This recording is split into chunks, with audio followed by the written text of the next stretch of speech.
So, come in.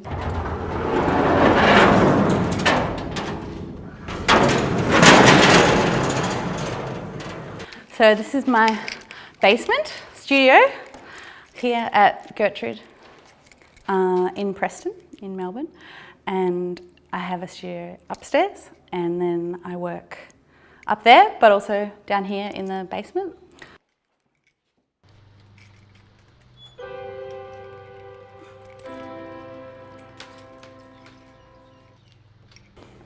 Up into the heat.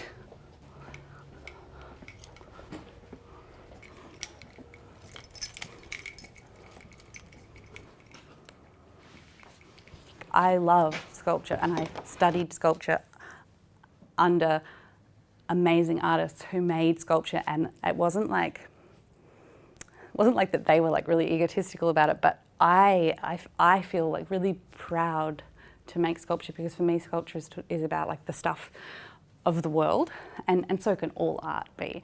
Like all art can be stuff like in that way, but for me it's there's something about the physicality, the processes, but also the experience of sculpture that's really touches on things that excite me, and you know, that I desire, and that I find nourishing. And I think that I'm really interested in, you know, what makes up what like the world is made of, on like a geological but also like a emotional, social level. And I'm really, I find it really exciting to think that sculpture can like sometimes quite directly, but also in other, you know, indirect ways, like engage with exploring what we are all made of.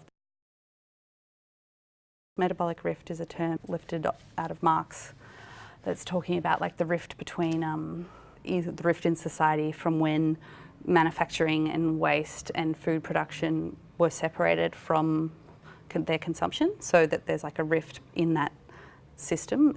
It's like the beginning of like a non-sustainable, this idea of like a non-sustainable living. And I think it's that friction between like not knowing where things are from, or like, you know, not fertilizing the soil that you grow your food from.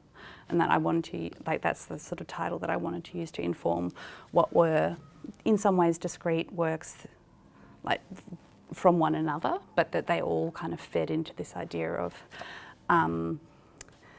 there being a rupture in the circuit or the loop of our material lives.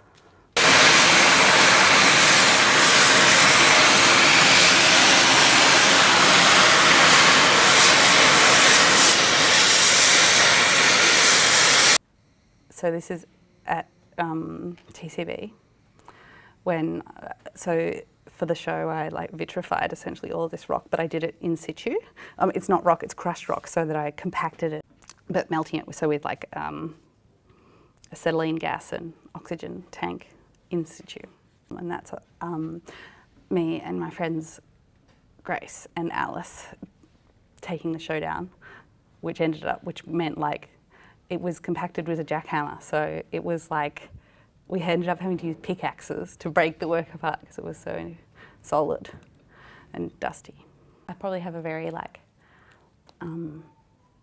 sort of antagonistic probably relationship with the idea of skill, because skill, perhaps, I guess skill implies, like being skilled implies also there's like an unskilled, or there's like a power dynamic or a value structure that I am like instinctively probably either suspicious of, or perhaps maybe immediately at odds with. So on the one hand, like throughout my practice, and definitely like since art school, I have probably gained skills, but I also see my process as being really informed and almost like contingent on a kind of unskilled in a traditional sense kind of experimentation. A lot of my work engages with people who are like who are trained or taught to sell or produce things with certain materials, and that a lot of my practice is going out to different industrial estates or like, you know, specialist importers of some ingredient and trying to convince them or to kind of, persuade them to in some ways teach me how to use what this product or material might be, but also not necessarily to not give in to them telling me what the outcome will be. So it's almost like this kind of back and forth of like wanting to know how something works without wanting it to work in that way. And that a lot of the time it's amazing, especially as a young woman, like the amount of resistance, even just it's a principle, the principled resistance to like, well, no, you can't use that for that, or you know, oh, that won't work. And it's like, well, I know it's not meant for that, but actually it might work because what I want, you don't even know what it is and you can't even imagine it because I can't either. So how can you tell me it won't work, you know? So yeah, that's a definite, an ongoing challenge. What I'm interested in is often like the byproduct of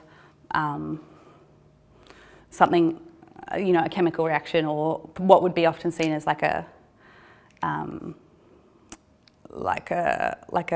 welt or a mark or a discoloration, or so I guess when I say like I experiment, I mean like I'll collect glass on the road and I'll, you know, someone will have been cutting some metal and I'll like sweep up some of their steel shavings, and it's very much like that kind of almost childlike kind of potion making process. But, you know, and sometimes I won't do that. I won't put that into the kiln, but I think there's something particularly exhilarating, for me at least in my practice right now, about having a kiln. It feels kind of like having a time machine or something, because in a lot of ways it's not, but it does mimic a lot of things that happen, you know, underground or in the earth over enormous periods of time. Naturally, it mimics them or does the same, you know, what is the same thing potentially to different ingredients in a quite short, intense space of time. I'll put my case down. Yeah. As you can see, maybe you want to look closer. I have a capacity to, or a tendency to do the wrong thing in that kind of like old school idea of right and wrong, but it can be. So this is actually glaze in the, on the element, which is quite not good. I have work in the TarraWarra Biennial, curated by Emily Cormack. The work was installed, like we drove the work out there in a truck.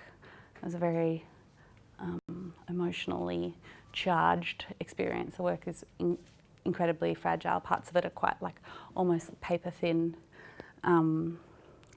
sections of glass, and it's also, each section weighs, you know, 150 kilos.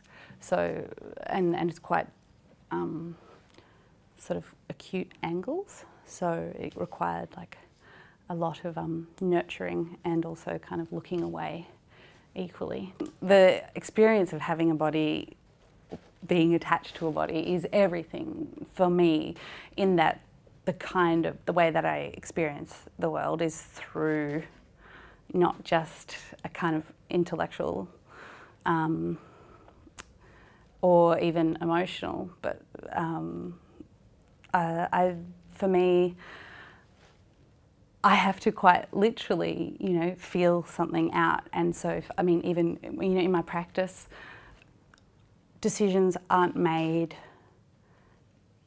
before the work is made. The work is made through the decisions which are made through making it, which are also like, you know, I have to like, if I had to build a house one day, I'll have to build like a giant model of the house that's exactly the same size as the house, so that I can know how I want the spaces to be divided up, because I make those decisions, for me, have to be informed by a whole body experience. So, I mean, in all of the projects I work on come through, you know, I'm becoming a bit more practical about it. Like sometimes I'll make things to a certain scale with paper, but I'm not someone who makes a model and then makes an outcome. But I'm definitely not also not someone who can say like, oh, it's going to be a metre by a metre and then stick to it, because it's very much my body informs my body, but you know, I'm imagining any bodies, like a physical experience is really important to informing the outcome of the work, because that's what I want the work to act upon,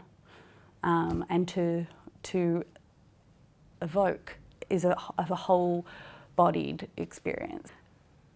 It's not about devaluing one part, but it's actually about like, for me, wanting all of the different sensory and physical experiences to rise up to being present, as opposed to one being more important than the other. Because I made all these really fragile glass things and they weren't annealed. So I got all you can't quite tell, but I'm driving the van to the gallery and there's 3 people sitting in the boot holding my work up because like it couldn't be put down because it would shatter because none of it was annealed because it's too big to put in a kiln.